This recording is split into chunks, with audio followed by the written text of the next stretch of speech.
this is the video of the 7th month, and maybe you noticed already that I'm a redhead now. Oh yeah, it's a kind of a copper tone redhead color, so yeah, in the sun it's feeling pretty much orange. I love it pretty much. I've been having this new color for almost a week now. Yep, and we'll see how long I'm gonna keep this new redhead color on my head, but for now I really love it. So now it's been the 7th month, and during that 7th month there has been, I think it was around mid-August, it was day 200 on HRT for me. So like I did at day 100, I did like a photo collage, a photo montage of a photo from day 1, photo from day 100, and a photo from day 200, which was the day of the post that I did on Instagram. And right now you can see those 3 pictures. You can definitely see some change on my face because of hormones. Yeah, you can definitely see with the 3 pictures being side by side, it helps a lot. And a lot of people have been telling me that my smile is even brighter as the photo go on, as the days go on. So that's true. I feel much better than when I started. When I started, I was happy but nervous at first because I didn't know how my body was going to react to everything. But now I know that everything is going fine. And also this month, now I'm showing my hands because I don't know if you remember last month I said that even my hands were looking different now. Like my fingers are getting much more different. I love how it looks, but this month also I noticed that even my feet are getting different. Like they look less massive than before, because I wear a size 12 for women, and they always looked massive to me and manly. So but lately I don't think they're shrinking yet, because yes, you can have some shrinkage in your shoe size. Some trans women notice that they are now wearing a smaller shoe size, maybe of a 1 size to 1 size and a half less. So not yet for me, but I hope this could happen. So the fact that I'm noticing some changes on my feet makes me believe that this might happen. So let's see. So this month it's been special. I don't know if it's a lucky 7th month or what, because let's say the emotional part of the experience, it's been a really hard month,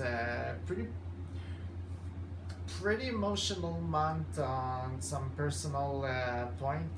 To be honest, I'm feeling much more of everything that's happening. Like I feel like it's real. Like the emotions are real on every situations in my life. Like it touched me more. I get that feeling inside that I'm more concerned about everything. I'm sometimes anxious about things, but I'm getting quite better on that point recently.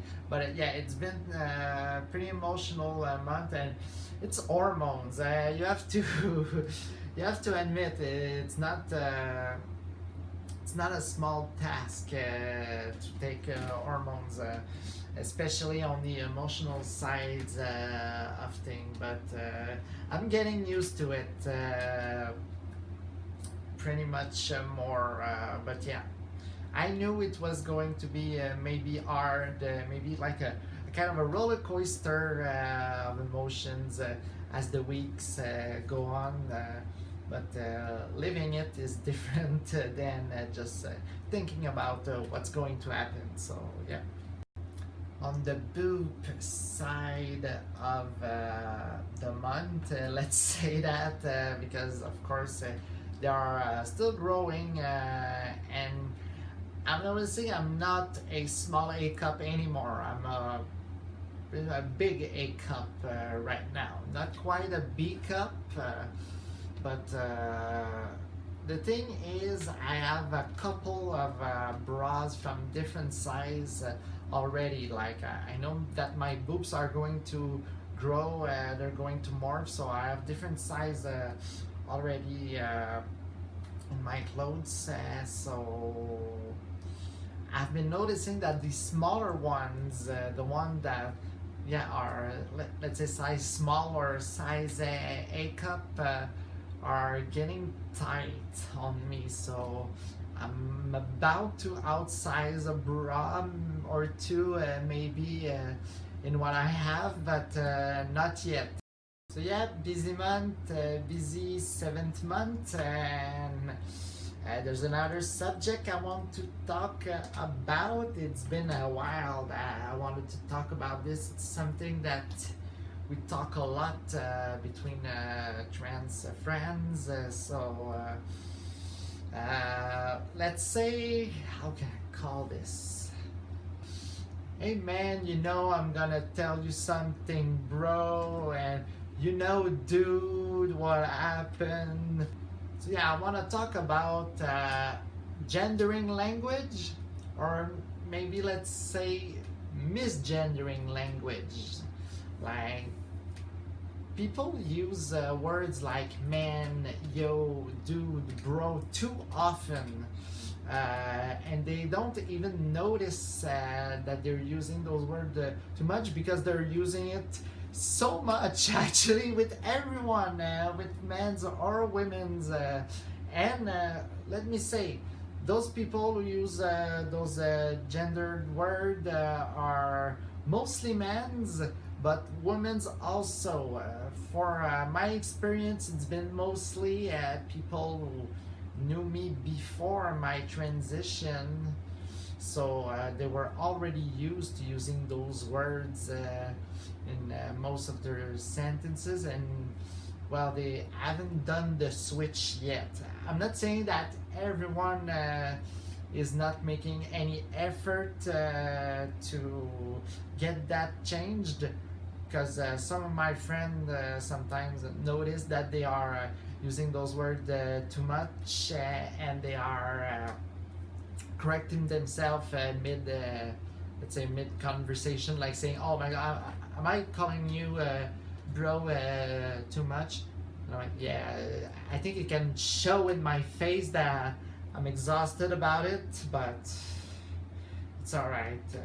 But the thing is, there's not only getting misgendered by the use of those familiar kind of words that people use. It's the fact that we also get misgendered with a word like e or m so often in our everyday lives, that this adds even much more burden to everything, and that's what makes it worse, because yeah, even with people who are around me, let's say at work, every day I still get misgendered and called e, mostly by accident. It's she.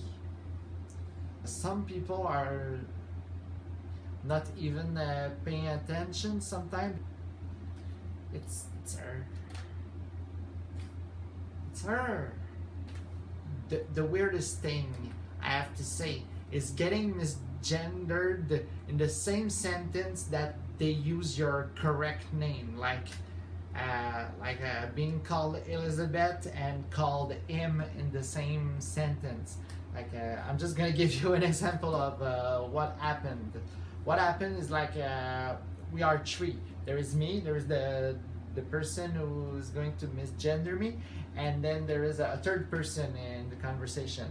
And then the person who's going to misgender me, she asked me a question, I answer her, and then she talks to the third person in the conversation and say to her, oh yeah, Elizabeth, he's not like that. I don't know how can that even like happen.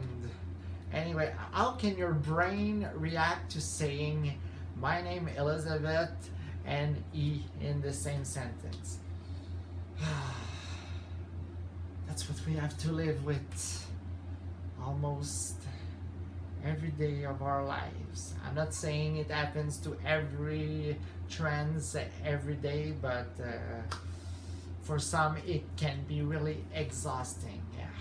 But of course, I'm not saying that everyone around me is not making any effort.